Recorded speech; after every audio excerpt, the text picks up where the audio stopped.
Today we're going to talk about the common mistakes people make with their smoke detectors.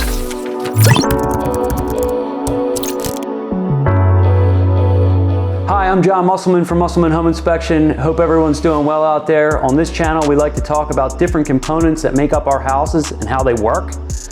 Today we're talking about smoke detectors. Most people don't realize that we should be maintaining our smoke detectors, and one of the ways that we do that is by vacuuming them. Okay, actually running the vacuum over top of them. One other item that people don't always realize is that smoke detectors have a lifespan.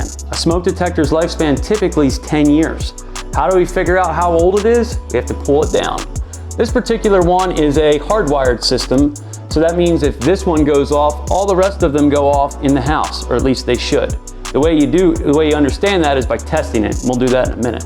But on the back of the unit here, it actually has a born-on date. So if the unit is older than 10 years, the unit should be replaced.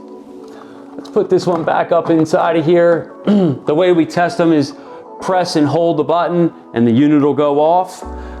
We want to make sure that they're all going off. If you have a smoke detector that has a battery in it, that battery needs to be changed. Even though it's powered by electric, if the power is off, the battery is the backup for the system. Some of our newer systems or some of our newer smoke detectors actually have 10-year batteries. So when you're shopping for your new smoke detector, that might be a question we ask. I hope you found this video useful. Please share it with any of your friends and don't forget to subscribe. If you have an opportunity or if you have any questions about your home, don't forget to leave the comments below. We're happy to answer them. Have a great day, everyone. We'll see you next time.